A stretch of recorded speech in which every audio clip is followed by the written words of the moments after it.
Hello guys! Welcome back to my channel! Alright, ito po ang ating unang-unang update sa ating dividend portfolio. At bakit si Cebu Landmaster ang aking top stock bet sa lahat ng dividend stock. Stay tuned!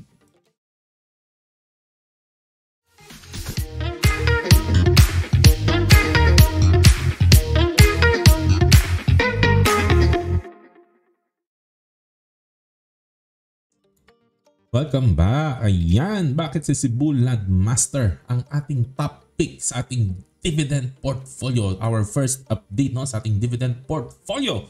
Pero bago ang lahat, konting kwento lang, konting-konti lang po no. A long time ago no, kino-consider ko ang sarili ko na marami na rin po akong experience as an IT professional no. At feeling ko kayang-kaya ko ang maraming project. And then I was part of a team no, trying to create a data model para sa isang aviation agency. So pag sinabing aviation po, eroplano, galawan ng eroplano no. And doon na-involve ako, halos sumabog ang utak ko. Ang hirap-hirap pala ng aviation. Kasi ang dami-daming senaryo na kailangan mo i-consider. No? Halimbawa, no, may mga smaller flights, multiple smaller flights na magma-merge siya into one big airplane. And from one big airplane, pwede siya maging iba't ibang maliliit na airplane. No? So ang gulo-gulo, ang hirap-hirap. No? Talagang hindi ko na alam anong gagawin ko. Sasabog ng utak ko, dumudugo ng ilong ko. Hanggang yung company tumawag na ng tulong sa isang veterano naming empleyado, kasamahan po namin. Ang pangalan po niya ay Jamie. Okay, noon na-involve si Jamie, siya na yung nag-lead ng project, no? Yan, after a few weeks, nagkaroon ng progress, hanggang umayos po ang model namin. And I was so amazed kay Jamie, no? Hanggang sa sobrang amazed ko, no? Sinabi ko sa niya, ang galing-galing mo, Jamie, no? Ano ba ang sikreto mo? At sinagot niya ako, hindi ko po makakalimutan, no? Although hindi po ito ang kanyang exact words kasi ano po yun, soft spoken lang po yun, konting words lang po yun, pero ito po yung tumatak sa isipan ko no. Sabi niya sa akin, huwag mong iisipin na magaling ka or experience ka na, always have an open mind and then iti-treat mo ang bawat project na ginagawa mo different no, different. Huwag mong iisipin na ang lahat ng project ay parehas. Hindi po pare-parehas ang mga project. Katulad po ng stock, hindi po yan pare-parehas. Kaya mamaya ay malalaman nyo ang connection po nito sa pag-analyze natin sa CLI at konting update sa ating dividend portfolio. CLI talaga ang ating paborito.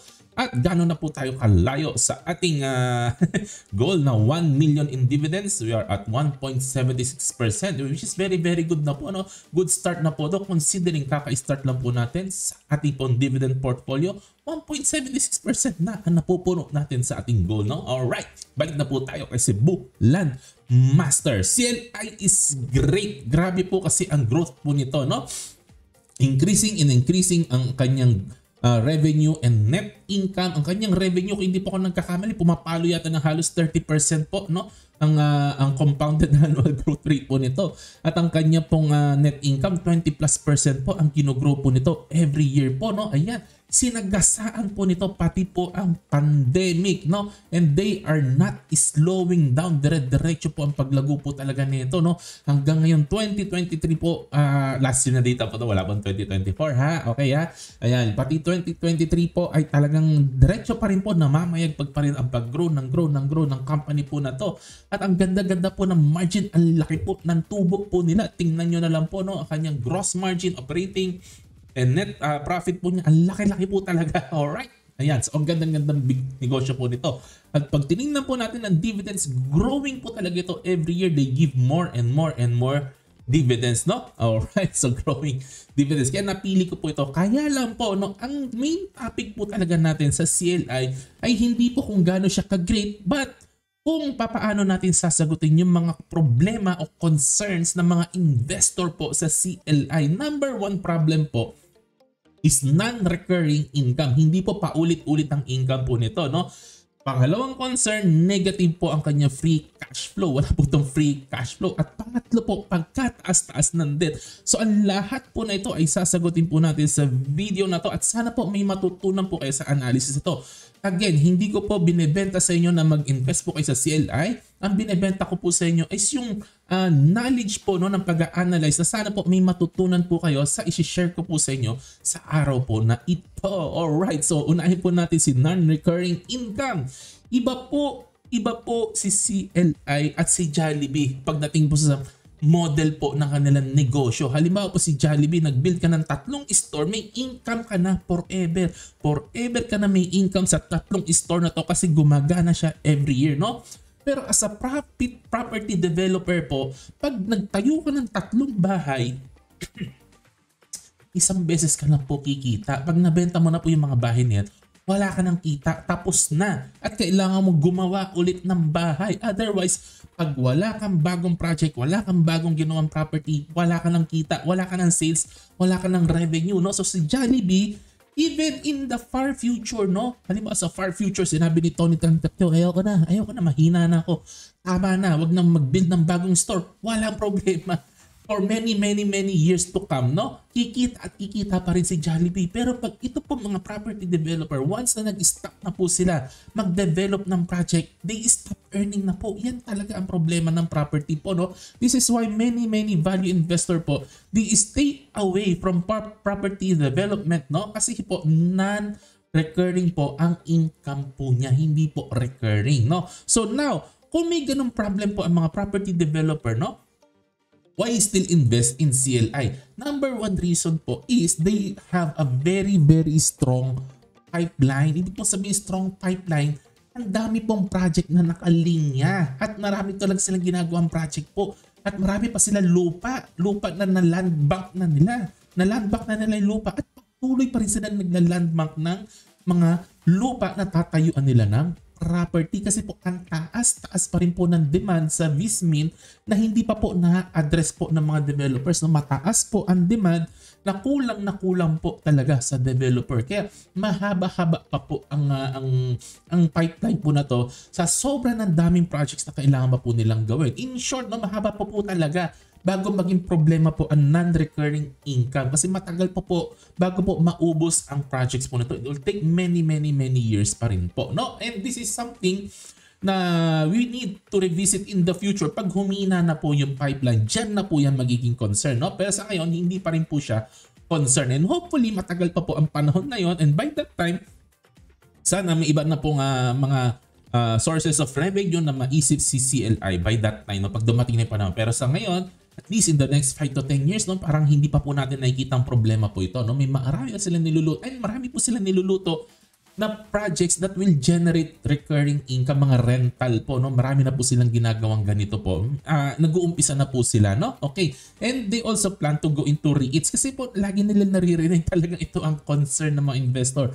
Nasaan ang recurring income, no? Nasaan? So, ito po, no, balak din po nila in the far future po. Hindi ko alam kung gaano ka far, pero basta in the future, no, balak din nilang pumasok sa REIT. Kaya lang po kasi, no, hindi po basta-basta pwede ka pumasok sa REIT kasi may mga requirements po yun. Halimbawa, dapat at least 3 years na po yung property mo, no, na may stable income na may mga nagre-rent, no? Kasi of course, as protection sa mga investor po. Kaya hindi pa po ready ang mga properties mo na. Pero pag ready na po, no, there is also looking into going to REITs. Okay, maliwanag po ba? Next problem na po tayo, wala po ang free cash flow. Okay, ito po yung kasi lagi po natin tinuturo po, no, sa mga dividend investor, no, invest in companies na may magandang free cash flow kasi doon nanggagaling ating dividends, no? At kung nakikita po natin, no, ito pong free cash flow po ng CLI ay talaga pong pula. Negative po talaga po ito, no? Pero hindi po siya kasi ganun ka-concern, no? Para sa case CLI, bakit Kuya John hindi siya concerned? Kasi they are still in a high growth stage. Ibig pong sabihin, although there are 10 billion companies sa ngayon, no? 10 billion or something, no? Medyo malaki na rin po sila pero they're still in a very high growth stage. Parang batang-bata pa po kasi sila. Parang pong ganito po ang analogy po niyan ni. Parang 'di ba tayo matatanda, no? Bawal na tayong kumain ng mamantika, maraming baboy, maraming baka, manok, ganyan, no? Kasi po syempre pag kumain tayo ng maraming baboy, mamantika, ganyan, no, sasakit ang mga tuhod natin, mga kasukasuan natin. Pero yung mga bata, kailangan po nila yan. Kasi high growth ang mga bata. Ganon din po kasi to, high growth pa po siya, no. At kailangan po kasi lahat talaga ng cash nila, ibalik nila sa business, i-reinvest po nila sa business para lalo pa po sila lumago. Kaya wala po talaga tayong makikita free cash flow po dito, no? And business po, again po, no, business is a race. Unahan po ito, no? Inaarya po nila yung chance. habang mataas pa po ang demand sa Vismin. Kaya build po sila ng build bago po yung mga ibang company ay pumasok po at sila naman na mag-build at sila magpuno ng mga hinahanap po ng consumer. So mas gugustuhin po nila na mauna na po sila, no? Kaysa antayin pa po nila na ito po nga antayin po nila na unahan sila ng iba. So arya lang ng arya, no? Habang mainit pa, no? Strike while the iron is hot. Okay, no? It does not mean na hindi po sila stable, no? Wala po silang free cash flow, no? At i-expound ko po ito. Hindi din po ibig sabihin na chaotic po ang kanilang finances, no? I-expound ko po ito pag pinag-usapan po natin ang debt later in this video. At pag-usapan na po natin ang debt. Ang taas-taas po ng debt ni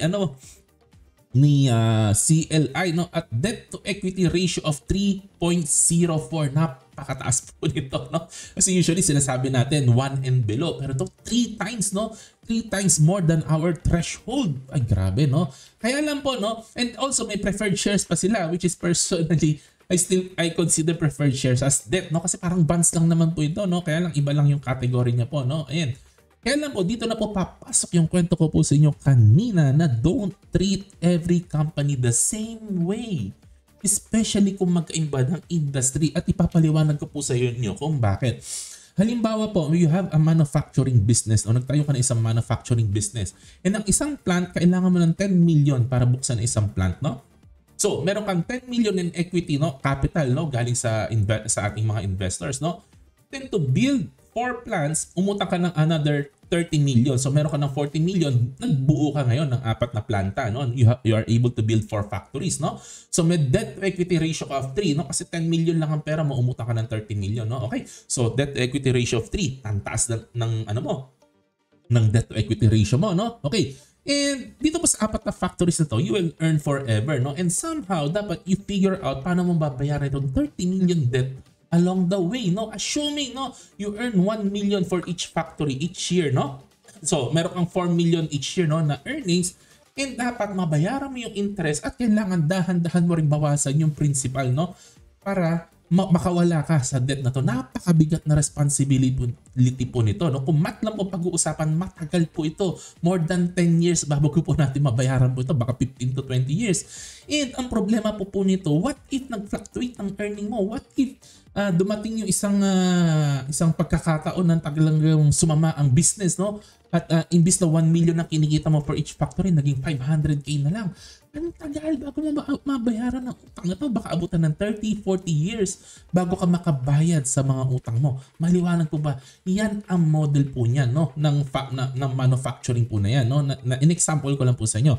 Ngayon, balik po tayo sa case ni CLI. Hindi po kasi ganon ang case po ni CLI. Ganito po kasi ang model po ng CLI. Pag tiningnan mo po si CLI, itignan mo siya not on a per year basis. Maliligaw ka po kasi kung per year basis mo siya titingnan. Kasi po ang isang project po, multiple years po yan nag-i-span.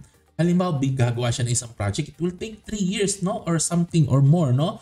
Para makagawa po niya, no? Oh, halimbawa po, bago niya mabuo ang isang building, no? Isang project, isang building, no? Kailangan niya ng 1 billion na puhunan. 1 billion na puhunan ng kailangan niya, no? So, CLI will put in 400 million as equity, no? Okay, galing sa investors po, no? Equity po, no? So, walang interest po yan, no?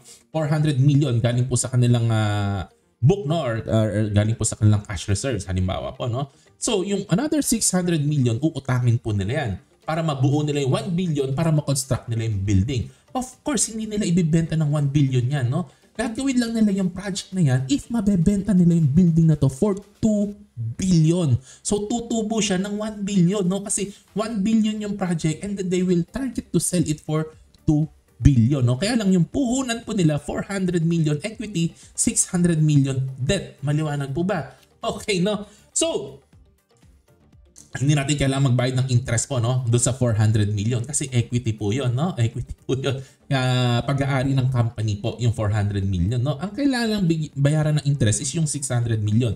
Yeah, wag na po natin pahirapan, no? Simplihan lang po natin yung math, no? Wala na yung mga compound na computation, no?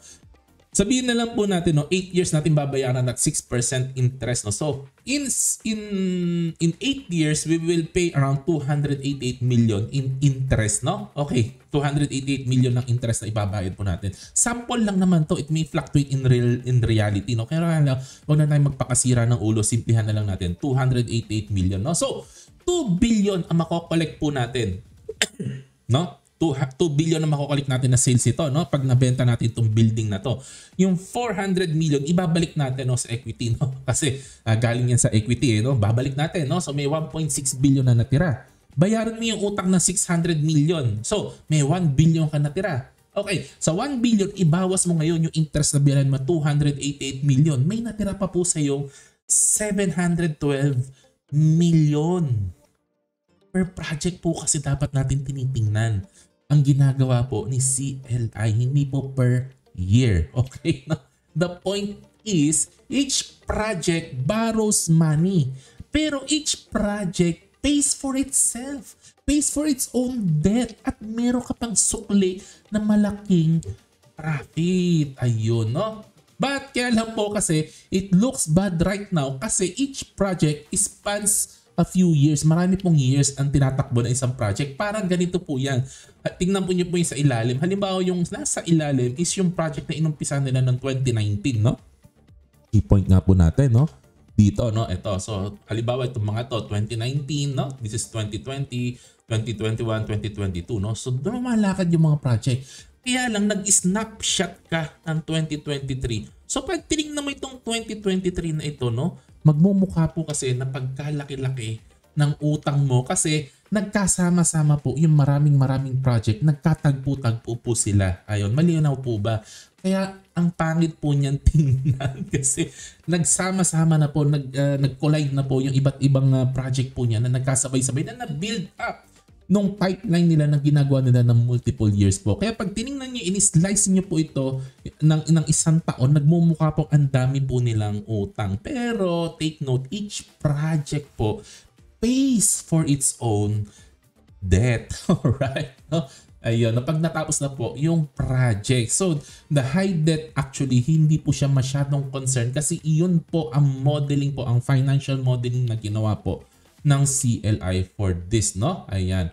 And each property po, no? Kasi ganito po yan, mapapansin po nyo, sinasabi po nila, each project sold out na, no? Pero actually, pag nabenta po kasi ang isang project, hindi pa po yan nire-recognize as revenue, no? Kasi yung mga buyers po ng project, they will pay for it gradually lang po. Okay? Malinaw po ba? Gradually po kasi syempre, ikaw nga, kumuha ka nga ng condo dyan, o kumuha ka ng bahay, hindi mo naman babayaran ng cash yan eh. Dahan-dahan lang ang bayad po, hindi po ba? Ganun, no? As years goes by, no? Kahit naman po yung initial na deposit, di naman po babayaran yung isang bagsakan yan. Dahan-dahan nyo pong babayaran po yan, no? Sa mga experience na pong bumili ng bahay, ng condo, no? Dahan-dahan lang po ang bayaran po niyan, no? And I have the same feeling nung in-analyze ko po itong stock last year, no? Wala lang po kung masyadong confidence kasi ganun po. Pero may feeling ako na ganun yung ano siya, per project siya dapat tinitingnan. Pero na-confirm po nung pinakinggan ko po yung presentation from their CFO this year kasi nakinig po ako ng presentation po nila. In my personal opinion lang po, no, I think many investors and analysts looks into the debt of CLI the same way as they analyze other stocks, no, na with different nature. Feeling ko lang naman po, personal opinion ko. And I feel na pag na-settle na po yung dust pagdating ng panahon, no, I think magsha-shine po ang value ni CLI, no. And while hindi pa po nangyayari yun, I will collect my dividends that keeps on growing every year. At yun lang naman po ang kwentuhan po natin ngayon. Sana may natutunan po kayo. Again, hindi ko po binibenta si CLI sa inyo, no? Ang binibenta ko po sa inyo ay magkaroon po tayo ng critical thinking, no? Magkaroon po tayo ng mga examples paano tayo nag-analyze ng bagay-bagay. Ito po kasi ay hobby ko po talaga mag-analyze ng stock. Doon ko po nakukuha or doon po nanggagaling talaga yung joy ko eh. Hindi po doon sa profits, no? But sa learning po talaga, doon po talaga ako natutuwa. At yun po ang binibenta ko po sa inyo. Sana mag-enjoy po kayo, no, sa pag-aaral po natin, no? At aralin niyo po mabuti bago po kayo mag-invest sa kahit ano pong opportunity po, no? Ayan lang po ng ating kwentuhan. Like, subscribe, share, hit na notification bell. Kwentuhan po tayo sa comment section sa baba. To God be the glory. Happy investing. God bless. Bye-bye.